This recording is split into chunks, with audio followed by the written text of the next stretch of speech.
and a place to be. NYC, the place to be. New York Confidential. Hey, living in New York City. New York Confidential.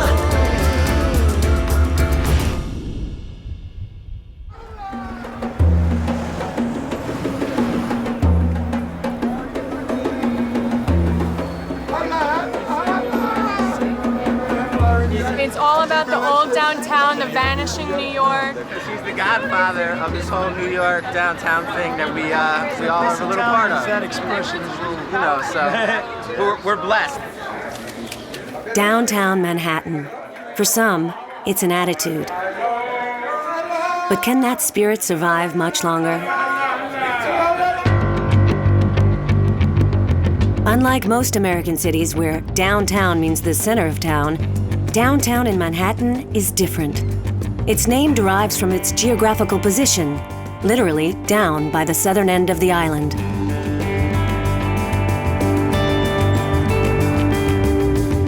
Downtown regroups some of New York's most historical neighborhoods. After being flooded by numerous waves of immigration, it came to symbolize, during the 60s, the home of counterculture in America.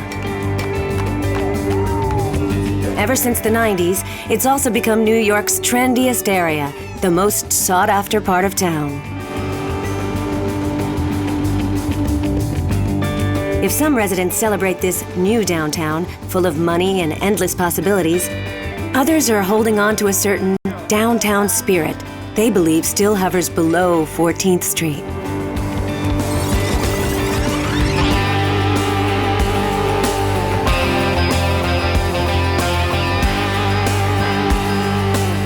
The Lower East Side perfectly illustrates downtown's duality. While modern condominiums mushroom throughout the neighborhood, some residents hold on dearly to its history.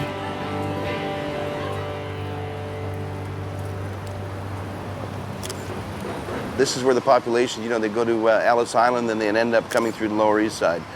And the stream of immigrants coming into America, if you think of it just sort of like this river coming through, most immigrant populations would pass through the Lower East Side. So we had Irish and German and Russian and Polish and all the different immigrant groups that came through here. Even myself as an immigrant coming from Canada, my story is really very similar to that.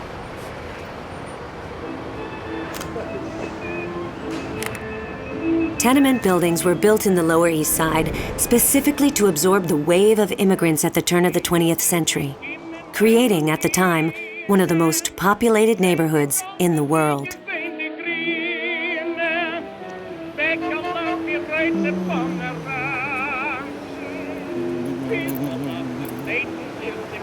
The Tenement Museum was established in one of the last authentic tenements of the Lower East Side.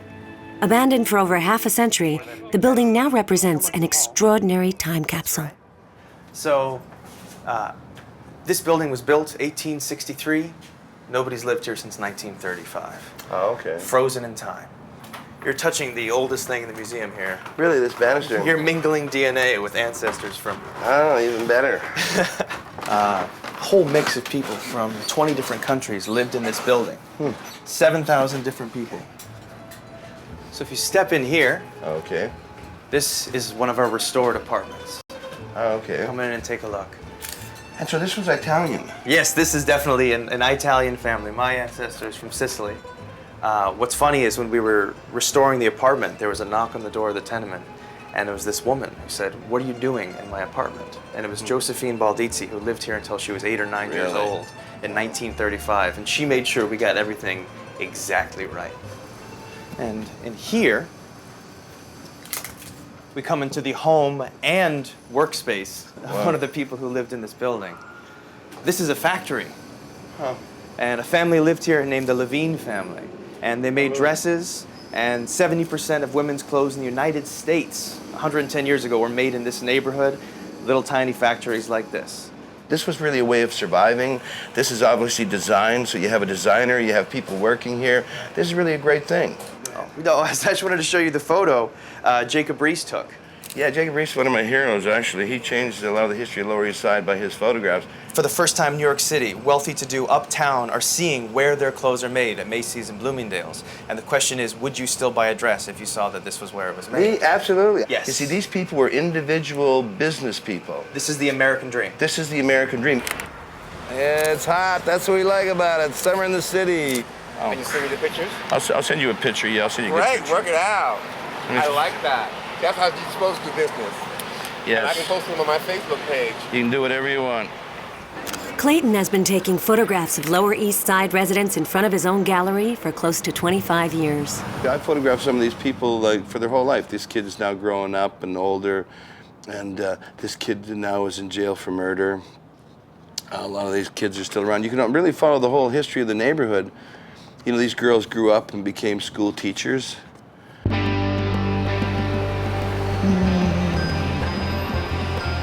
When I came here late 70s and in the early 80s, you'd still have that stratosphere. So you'd have all of these different layers of the immigrants that stayed behind. So now it's all being washed away and gentrified and becoming sort of common and everywhere. Now we're getting Starbucks and Dunkin' Donuts and that whole sort of international look.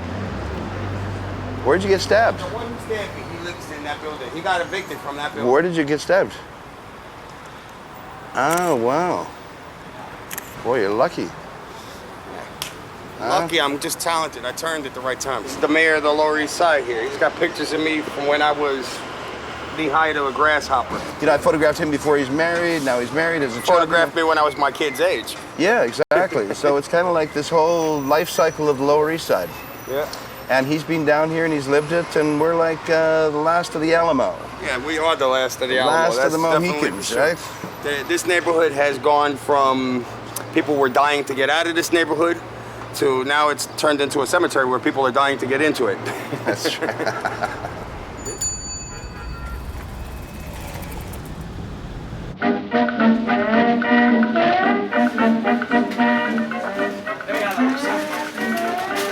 Hey, how are you? Clayton. Hey, nice to see you. Hey. Good, to see you. good. So what's been going on? Yeah, just Looks like you're staying busy. staying busy. Staying busy. So. You know, I really had a desire for one of those bagels. It's the home of bagels. This is the and- home. This is and the lax. last of the originals. That's right. So let me feed you. Yeah, great.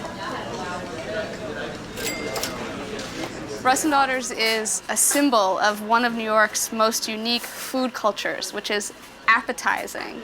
And appetizing is the combination of smoked fish, herrings, caviar, cream cheeses, breads. Basically, it's all the foods, all the delicious foods that you would want to put on a bagel, which is that New York, classic New York bread. It's one of the oldest traditional places where you could get traditional Jewish food in New York. The best, the freshest, great. And I always feel like I found my roots again when I come here, even though I've been in And they ship to Europe, so you can have That's it, right, you they can receive do. it in Europe. Russ and Daughters was founded 95 years ago by my great-grandfather, who was an Eastern European immigrant. He started this business on the street out of a barrel selling herring to the throes of immigrants who were coming from Ellis Island and arriving to the Lower East Side. And today it's been passed through my family, and now 100 years later we're still run and operated by the Russ family. My cousin Josh and I are the fourth generation to continue this New York tradition. In a place like New York, where everything is always changing, it's a city that on a whole feels very anonymous, the fact that there's a place, a shop like Russ and Daughters, where there's a level of personal interaction and intimacy and continuity is what has enabled us to survive and flourish.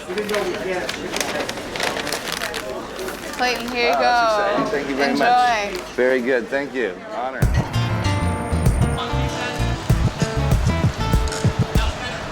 One more time. Oh, yeah.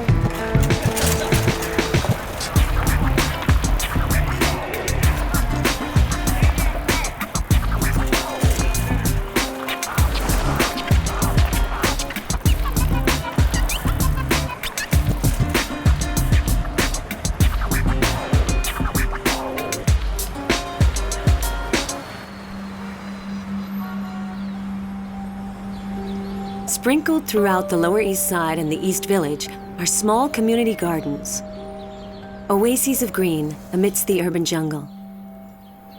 This wasn't always the case. In the 1970s, these were all abandoned lots, a haven for crime and drugs. Local residents then decided to transform these desolate places into community gardens. 25 years later, when these neighborhood treasures were threatened by the real estate boom, one particular resident decided to take action. Hey. Hello. Where are you from? From Russia, Siberia. Wow. And did you know that there are many gardens, or you only found this one? For me, it's my first garden in New York. See, in this neighborhood here, there used to be over 60 gardens. Now, maybe 40 or so left. 6th Street and B Garden means, I guess, something to me it's very personal, because I was actually married in this garden, and also staged a lot of our pageant events. I would show up at a garden, go to meetings, go to churches, go to community centers, and tell people about my idea to do this 8-hour parade as a way of bringing attention to the gardens. For the next 15 years, Felicia organized the Rites of Spring, an annual pageant mixing ecological protests with performances, uniting the community to save the gardens from ruthless developers. It was a pilgrimage. Each garden is different. So you'd be in these large gardens like 6th and B, and then you'd go on 3rd Street, and there would be these small casita gardens, which are run by a lot of the Latino community. So there was an incredible diversity, and through that, people basically got to see in one day the magnificence of what existed here. The struggle ultimately paid off. A great number of the gardens are now protected, transferred over to the city's Department of Parks and Recreation.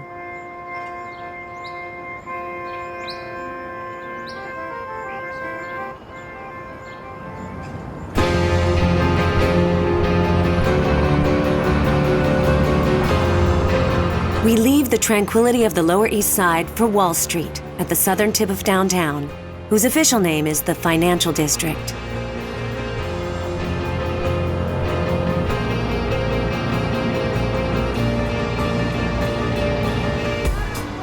This neighborhood, historically dedicated to finance, has been undergoing a deep and not-so-quiet transformation. We're here at the center of Wall Street, in front of the New York Stock Exchange. Over the past couple of decades, I would say there's been a steady transformation, which will probably accelerated in a way, but by the September 11 episode. Good morning, I'm unemployed and looking to find a job. So, the landscape right now is very different. If you just look around, to see the profile of people walking around, they don't seem to be all bankers as it was in the past. It is people of all walks of life, and I think what the city has tried to do is to turn downtown not just into a work environment, but also into a residential area.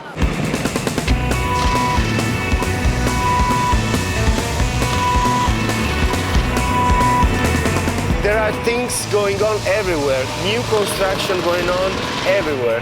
15,000 new residential units have been built since 2002. The people who live here more than doubled from September 11 to now.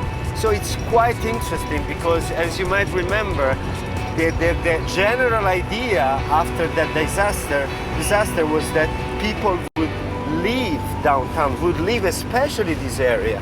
And it has been actually the opposite. The opposite is true.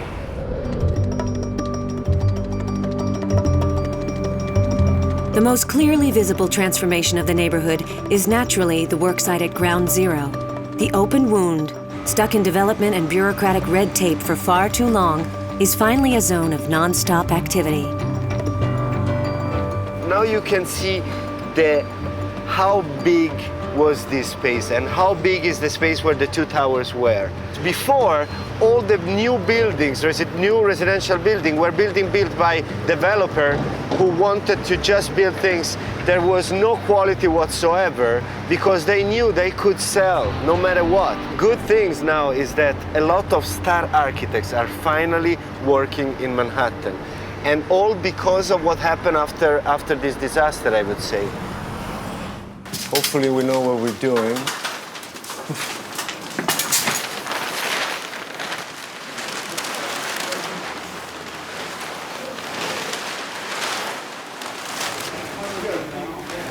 Perfect. Since he's a cook, he wants to be enclosed when he cooks. We gave him this, which is perfect, I think, no?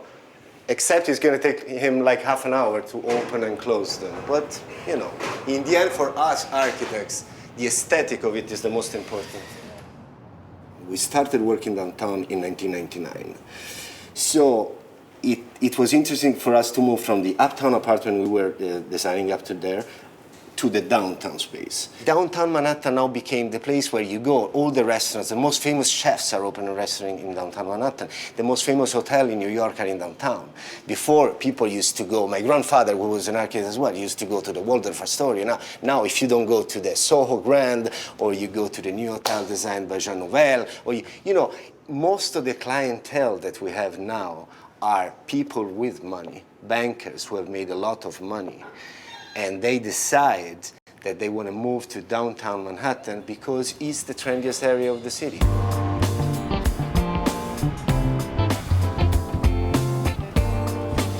Like many others, the investment bank Estuardo works for left Wall Street for Midtown.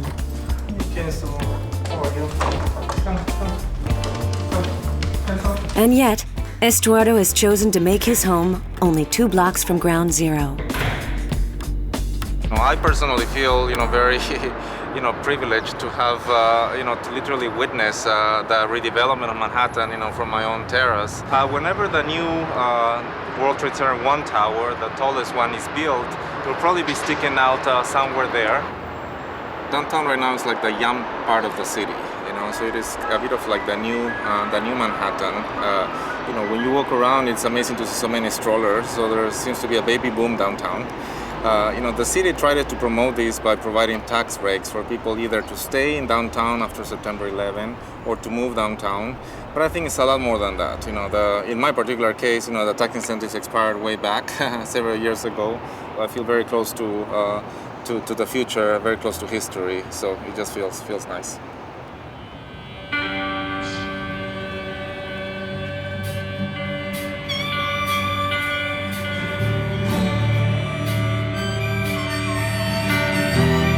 Somewhat farther north, but a lot farther in spirit, is the Bowery, both the name of a street and a neighborhood.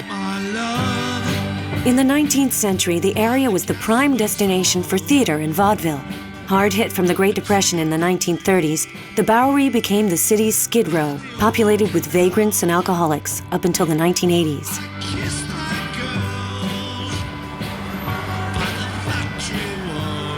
A neighborhood that felt abandoned by the city for years is now undergoing, like the rest of downtown, a remarkable transformation.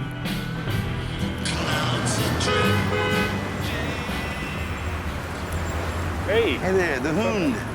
How are you, Billy? All right. What's Good, up? just came back. It's chilling? Yeah. Okay, we opened in 1986, and it was still the old Bowery. I mean, it was hardcore here. I mean, Keith Haring was just doing his mural over here. All the artists were running. It was very vibrant with art and artists, but also very, very thick with drug-addicted people and alcoholics. Just because you have all this money that's come into this neighborhood, you still have the ghosts of the old Bowery, and they're very much alive. They're here.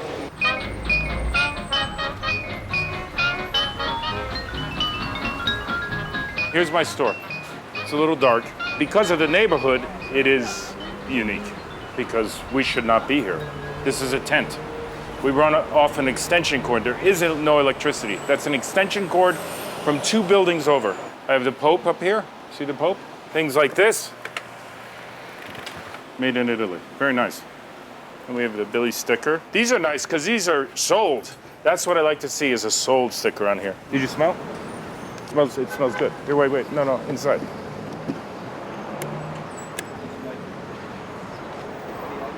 Very rare that a trunk doesn't smell old. There you go.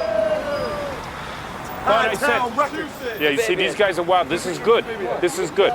You know, they're not wearing like fucking American apparel, and they got cool. Yeah, right. Right, they got tattoos. You know, they're like artists. They're artists. We were talking about the junkies and all that back in the day. Well, Scott was busting them because he was a narcotics officer back in the 80s when it was really dangerous. Yeah, we wouldn't be sitting here conversing. It was bad. And I certainly wouldn't have my kids down here visiting. Yeah. Yeah, this was Needle Park back in the day.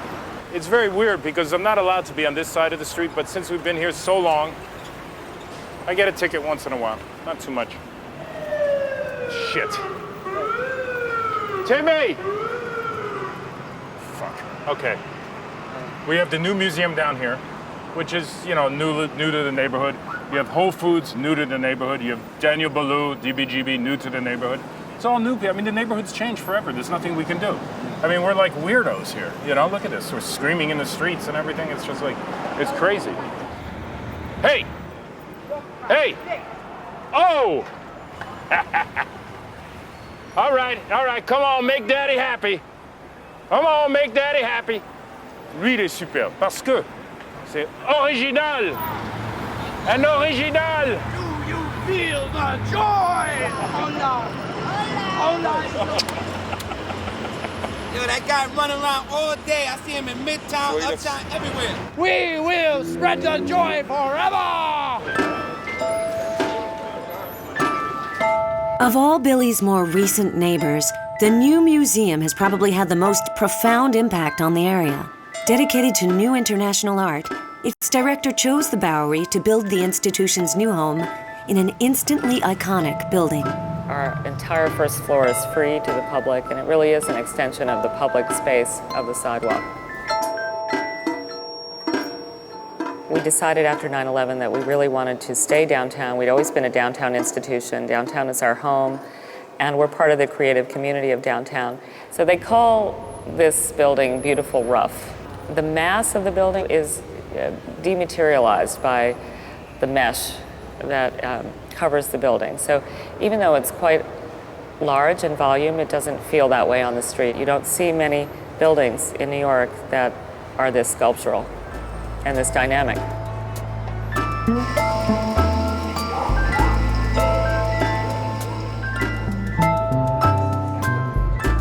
I think people have changed their habits and are starting to make the Bowery a destination. It's undergoing a renaissance, and it's had peaks and valleys in its history, but we're helping to bring the very positive aspects of its history and its present to light.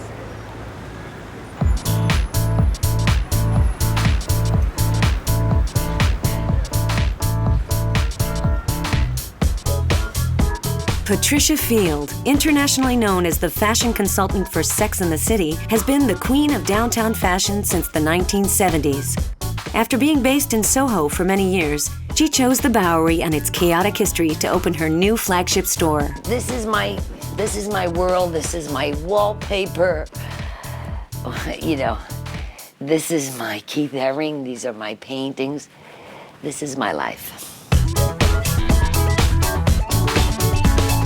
Through the years, Patricia Field has basically remained Patricia Field. You know, I am at the center of this whole situation. Come in close, girls. People are always giving me their love. And, you know, I mean, I don't know what more anybody could want but the love of people. It's a very, very gorgeous thing. So I feel very satisfied from it, and that I can speak to women all over the world, and they can speak to me, is the best thing for me about Sex and the City. I mean, of course, I brought to Sex and the City many great things as well, but it was one of those, you know, puzzles where all the pieces, they fit and the picture was there. Our mannequins are all over the place. They're sitting on top of, they go all the way up to the ceiling. Because I had this lovely, tall ceiling store, and I said, I'm gonna go all the way up to the ceiling with it. So I'm happy here aesthetically, and the people are good, and there's a little bit of old and new, and the mix is there. You've got the big, beautiful Bowery crossing the big, wide Houston Street.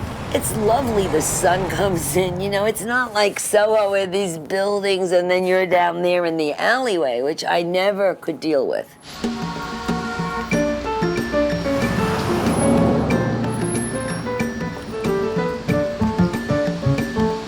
A few blocks away from Patricia Field, Serge Becker has created a restaurant mixing the spirit of the old and the new downtown. Like the speakeasy bars of the Prohibition era, you have to go through a secret door, walk down and through the kitchen in the basement to access La Esquina, the late-night restaurant hidden beyond. New York always had this rich history of nightlife. I mean, it's a nightlife city. It's world famous as, you know, the city that never sleeps. For 25 years, Serge Becker has been the downtown nightlife tastemaker. Starting off as artistic director for the legendary nightclub Area. You would do installations with Jean-Michel Basquiat and Andy Warhol, and you didn't have to get any licenses, you didn't have to get it approved. There was no rules to it. There was just no rules. There were, at the time, the city wasn't regulated. It was, you could build whatever you wanted. I mean, we would be arrested today if we would do that club. I mean, within 3 minutes, they would have arrested us. I mean, we would be pulled out in handcuffs, everybody. Far from being discouraged, Serge continues to work with downtown's authentic back shops to feed his inspiration. Hey. Hey. How are you? Good. How are you? Good. It's been downstairs. Stefano's downstairs. Oh, yeah, cool. I'm not just in downtown. I work in a very, very narrow radius of downtown. I like the personal connection to the neighborhood. I like the fact that I know who's at the hardware store and at the dry cleaners, and I know everybody, and everybody knows me. It's a little village, in a way. Punch it up a little bit and make the side wide. All right, can email that. Okay. And that's kind of like very classic New York kind of, you know, thing that anything you want to get built, you can get built somewhere. You'll find it. Somebody who does it. David is one of the people that supplies a lot of downtown restaurants.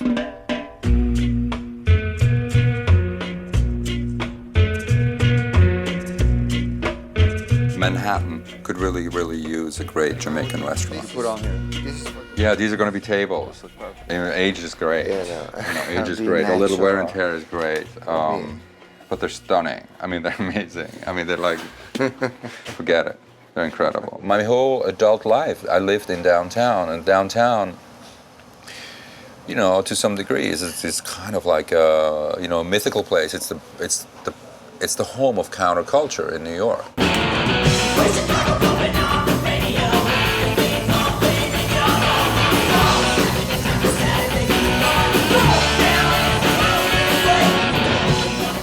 One of Serge Becker's latest successes is Joe's Pub, a modern-day cabaret that provides concerts in an intimate setting. A perfect showcase for musicians, whether world-famous or new talents about to be discovered. Downtown New York is an inspiration because it really provides the opportunity to do anything at all. I mean, first of all, long before we came along, amazing people like David Bowie and Klaus Nomi and Marianne Faithfull even came to New York, and Patti Smith. Like, basically everything has been done already. So it really sets the bar high on one hand, but it also provides, you know, an amazing opportunity to try lots of different things.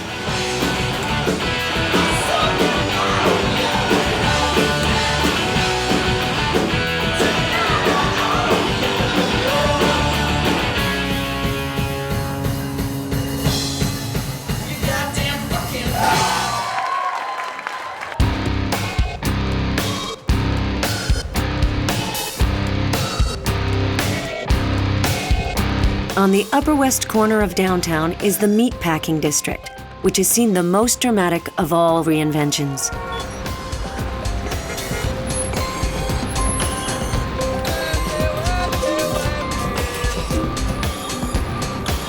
The historical province of the city's meat cutters infamous during the 80s for its transsexual hookers and S&M clubs, is now considered the single most hyped-up neighborhood of the entire city.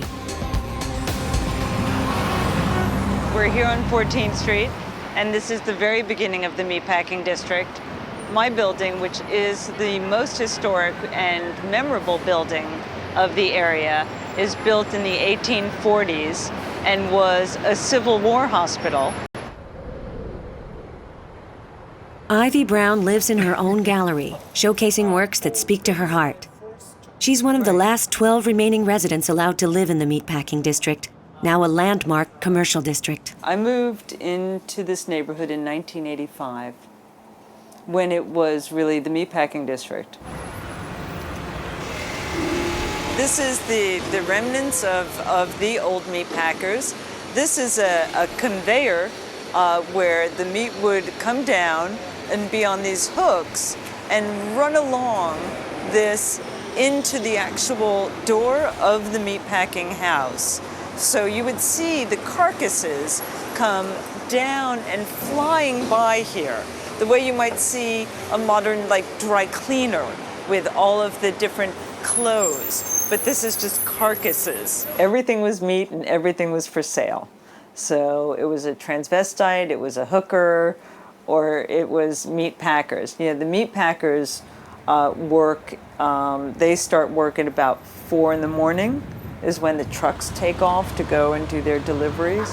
The bars are letting out, the trucks are going. 4 o'clock in the morning in this neighborhood was just absolutely on fire. It was just, everything was happening here. These cobblestones are Dutch. When this was New Amsterdam, they have been imported. We have fought in our neighborhood for every stone we have. The transvestites used to really know how to maneuver this part of the city so gracefully, whereas the newer generation really have a hard time, and you see them at night falling over themselves.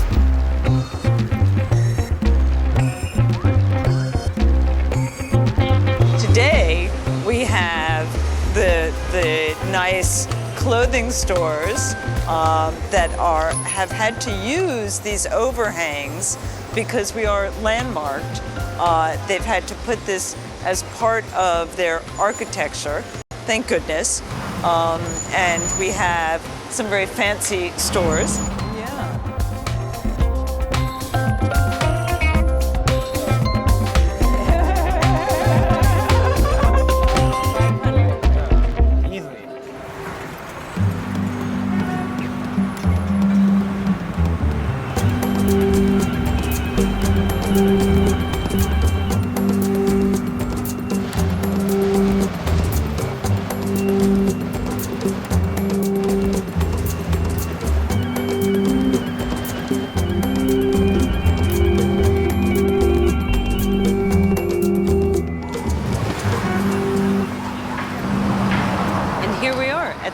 Of the High Line.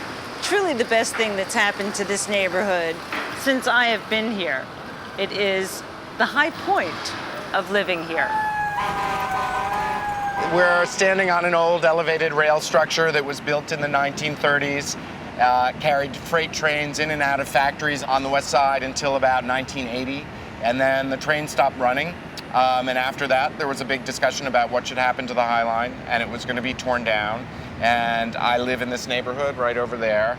I became really interested in the structure and the opportunity that it offered for New York City. It's 22 blocks long, goes through 3 different neighborhoods in Manhattan. There's 7 acres of open space up here, and it seemed like you could create something truly amazing and one of a kind for New York City, and yet it was going to be torn down. After a 10-year struggle, Joshua David and his partner Robert Hammond are finally seeing their dream become a reality. An eco-urban revolution in the heart of a historical district. And that was something when we knew that when we turned it into a park, that we wanted to refer back to that natural landscape, the power of nature to take over an industrial, monumental structure. So we wanted it to be very wild looking. Actually, it takes a lot of maintenance to keep it looking this way. So it was wild. It was wild at one point, now it's wild looking, and we tended very carefully to keep it that way. one of the other things that's great about the High Line is it shows me an urban view of my neighborhood that I've never seen before, as well as giving us this tremendous view of the Hudson River. Just above the High Line is where André Balazs, renowned for transforming existing sites into prestigious hotels, has chosen to design his first hotel from scratch, the New York Standard. Every aspect has been sort of designed to play with and kind of dance with the High Line. We've always done something that's very contextual, whether it's a historic neighborhood or the renovation of a historic building. And I think it's quite critical for good building and certainly for good hotel to fit into the neighborhood and be of the neighborhood. The idea was to build something that felt like it had always been here. So while both being a modern hotel, it sort of feels right in terms of scale. And over the last 30 years, there's been a steady movement to sort of press out towards the water's edge and reclaim the waterfront as part of the urban lifestyle. I think this area specifically with the Standard and 14th Street is the area that it's finally going to break through, and there'll be a real connection between the interior of the city and its waterfront. What's interesting about building a hotel downtown is specifically because of downtown's vitality. This is where the future of New York is. The other parts are becoming increasingly suburban, and downtown is where everything that New York stands for is.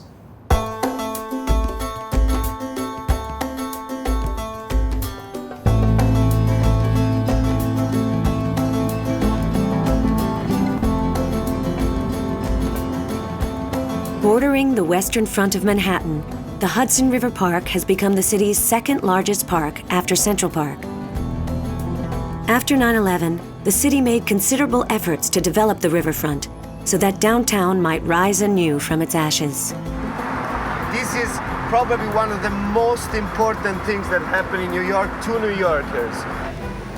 Being able to bicycle, or if you want, walk from downtown Manhattan to Hell's Kitchen, basically West 50, without interruption is a total new thing that couldn't happen before. So it's very, very interesting that finally New Yorkers have something beside Central Park. Downtown residents now have the best waterfront access of the whole city.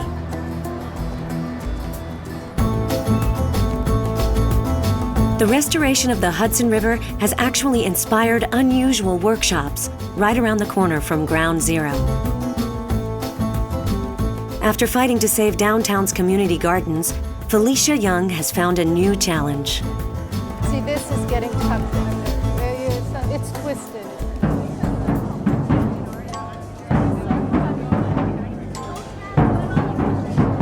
The whole idea is that it's not just a group of artists working alone in a studio, but that we offer these workshops for free to the public in the community. So there's no charge and anyone can just show up. You want to help paint? Okay. Pink? Pink? Well, I don't know if a fish would have pink lips. It's a huge mix of people, a huge, you really get to see the diversity of New York City, I feel like, in this room when you come in, which is interesting to me because it's such a wide array of people who are interested in like helping the environment and doing something artistic. Wow. It's really cool. Phenomenal. Have you seen yourself too? You're so... That's perfect. Thank you. Wow. Very, very floral. Really?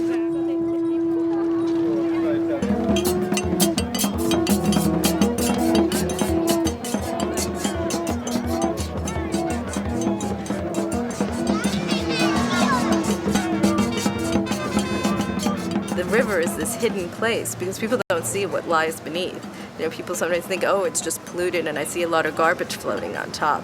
But then there are all these magical creatures that are lurking under the water. So pageant is kind of fun because you're sort of pulling, you know, up the curtain and showing what a lot of people don't know that's there because they can't see it. Spirits, if you could all follow in.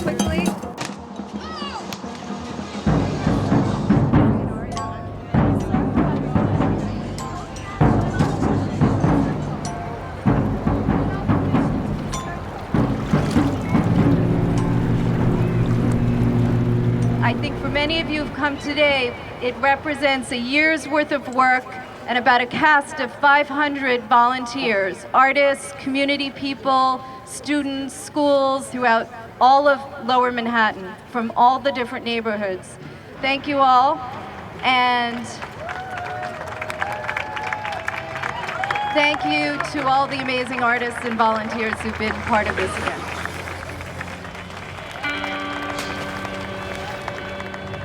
Brimming with its own history, from the waves of immigrants to 9/11, the downtown community appears ready and eager to face the future. A future where the spirit of the new and the old downtown can somehow happily live together.